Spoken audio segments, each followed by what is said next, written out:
ओम शांति।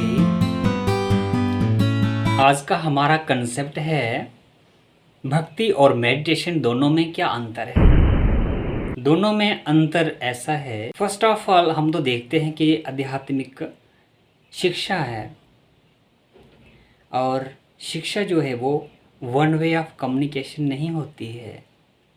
इसलिए जो मेडिटेशन है ये टू वे ऑफ कम्युनिकेशन है और भक्ति वन वे ऑफ एप्लीकेशन है।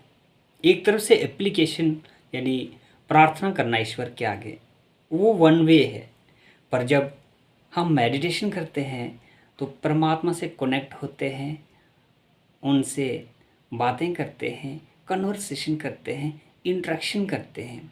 इंटरएक्शन मीन्स बोथ साइड बातचीत होती है, हम ईश्वर के साथ डिस्कशन में बिजी हो जाते हैं, तब एक सेकेंड भी मन कहीं और नहीं जाता है।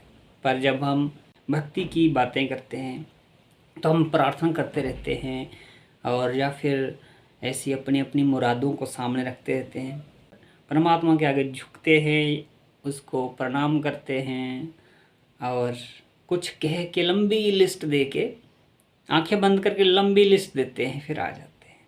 पर हमने ईश्वर से कनेक्शन करना है, उसके लिए हम कहीं भी किसी भी स्थान में बैठ जाएं, चलते फिरते भी हो सकता है। जब बैठ कर एक बार अभ्यास हो गया तो meditation means two way of communication.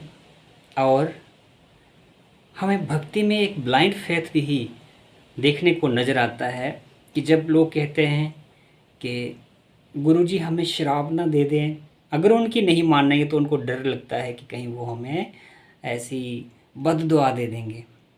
परमात्मा कहते हैं कि तुम उनकी मानते ही कहाँ हो।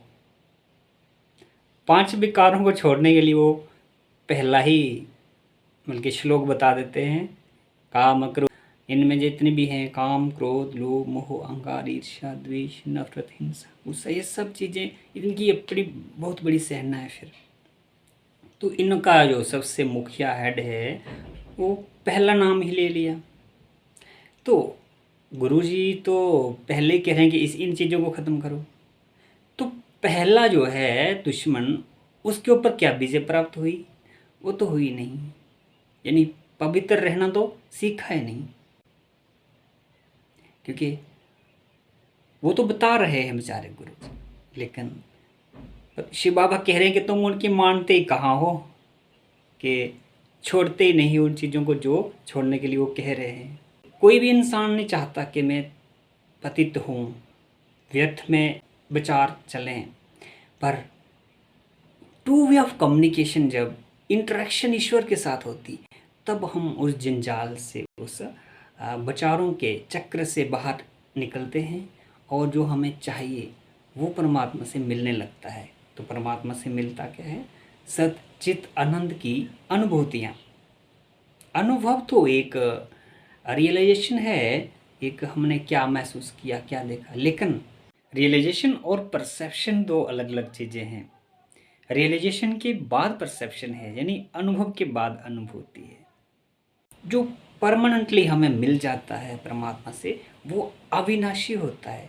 अनुभव तो बताए जाते हैं, अनुभूतियाँ बताई नहीं जाती। इस रूहानी सफ़र में जो खास बात होती, अनुभव तो सभी को होते हैं पर अनुभूतियाँ किसी किसी को होती।